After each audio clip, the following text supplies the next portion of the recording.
విజయవాడ శాంతినగర్ లో భారీ చోరీ జరిగింది.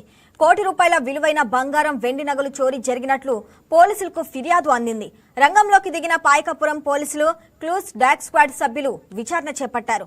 నెల్లూరు రొట్టెల పండగకు వెళ్లగా ఒకే కుటుంబానికి చెందిన 3 ఇళ్లలో చోరీ జరిగింది. దీంతో బాధితులు కన్నీరు పెడుతున్నారు. బంగారం 60 లక్షలండి, వెండేమో 44 తులాలండి. వంట గదిలో సామాన్లన్నీ తీసేశారండి. బీరువా, ఇంటి కాగితాలతో సహా తీసేసుకుని వెళ్ళారండి. మంచం పగలగొట్టారు.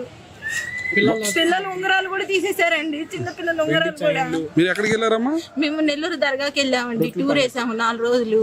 మా పెద్దమ్ముడి ఇంట్లో చేశారండి. అద్దుకున్న వాళ్ళు చెప్పారు ఇలా అయిందంటే మా మేనత్త వాళ్ళ అమ్మాయి ఇక్కడే ఉండిద్ది. ఆ అమ్మాయికి పిలిపించాక కొంచెం తాళం వేయక తమ్ముడు బయలుదేరుతున్నాడు అంటే వచ్చారు. అదొక్కటే మేము చూసాము. ఇక్కడ మేము చూడలా. ఇప్పుడు 2ంటికి వచ్చాము. మేము 2ంటికి వచ్చి ఇక్కడ వెళ్ళొద్దు పోలీసులు, మేము వచ్చి చెక్ చేస్తాం, అప్పుడు దాకా వెళ్ళబాకండి అన్నారు. ఆగిపోయాం. ఇక్కడికి వచ్చి వాష్రూమ్కి వెళ్దామని చూసేటప్పటికి సందులో ఉన్న వాషింగ్ మిషన్ తీసి అక్కడ పెట్టింది సార్. పెట్టున్నప్పటికి మా తమ్ముడు ఏంటి, పిల్లలు అత్త దొంగలు పడ్డారు మా ఇంట్లో కూడా రా అంటే ఇంక అందరు బయలుదేరారు. చూస్తే వాష్రూమ్ లో నుంచి పైనుంచి అటు తలుపులు పగలగొట్టుకొని కబోర్డ్లు, బట్టలు, గిట్టలు అన్ని బీరువాతో సహా పగలగొట్టారు సార్.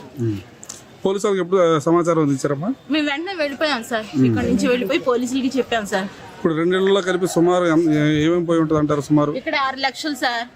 20 కాసులేమో బంగారం సార్ ఈ ఇంట్లో. పైన అయితే ఇంకా చూడలేదు సార్. ఇక్కడైతే ఇందాక చెప్పిందే సార్. మీ పేరమ్మా? ఎండి రహించిని సార్. చాంద్ భాష అండి. మేము రొట్టెల పండుగ అని చెప్పేసి ఊరికి వెళ్ళాం. ఊరికి వెళ్ళేటప్పుడు దొంగతనంలో వచ్చి మా ఇంటి తాళాలు పగలగొట్టేసి 6 లక్షల రూపాయల క్యాష్, బంగారం నా ఇంట్లో చేసింది కాక మా తమ్ముడు ఇంట్లో కూడా మొత్తం చూశారు కండి. ఆ పక్కన మూల మీద ఉంది, దాంట్లో మొత్తం ఇచ్చేసారు. మొత్తం అక్కడ మీ తమ్ముడు ఇంట్లో ఎంత పోయిందండి?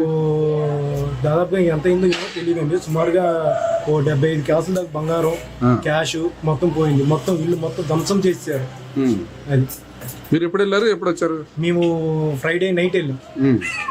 ఫ్రైడే నైట్ వెళ్ళి ఈ రోజు చూసేటప్పటికి మొత్తం చల్ల చదరు చేశారు. ఇంకా డైరెక్ట్ గా ఏంటంటే ఉన్న పోలీస్ స్టేషన్ కాడికి అక్కడికి వెళ్ళాం. కంప్లైంట్ తీసుకున్నారు. ఎస్ఐ గారు, సిఐ గారు వచ్చి ఇచ్చేసి చూస్తున్నాం. అవును, ఇప్పుడు ఇక్కడ ఎంత తిరుగుతున్నప్పుడు అలికిడి అయినట్టుగా కానీ ఎవరు మీకు ఫోన్ చేసి చెప్పడం ఏం చేయలేదు. మామూలు తాళం ఇదైందని చెప్పేసి కింద ఫోన్ చేసింది. ఫోన్ చేస్తే అప్పుడు వెంబడే నేను వచ్చాను. మా వాళ్ళు ఏంటంటే నా ఇంట్లోనే జరిగింది అనుకో నేను అనుకున్నాను. మామూలుగా కంప్లైంట్ పెడితే ఇలా ఏమేమి పోయిందో చెప్తే మేము చూస్తామని చెప్పేసి పోలీసు వాళ్ళు చెప్పారు. వాళ్ళు వచ్చే లోపల మా తమ్ముడు ఇంటికి పంపించే లోపల, అక్కడ చూసే లోపల, అక్కడికి వెళ్ళేటప్పుడు మొత్తం ఇచ్చేసారు. ఇప్పుడు మీకు బాగా ఇప్పుడు ఈ సంఘటన బట్టి తెలిసిన వాళ్ళు ఎవరైనా చేసి ఉంటారని భావిస్తున్నారా, లేకపోతే ఎవరైనా దొంగలు ఎవరైనా చేసి ఉంటారు? అది తెలియకుండా మనం ఏం చెప్తాం. అదే ఇప్పుడు కాదు, మీరు ఇప్పుడు వెళ్తున్నట్టు కానీ వస్తున్నట్టుగా బస్సు మొత్తం ఉండి తెలిసిద్ది. అది మొత్తం తెలుసు. Okay thank you.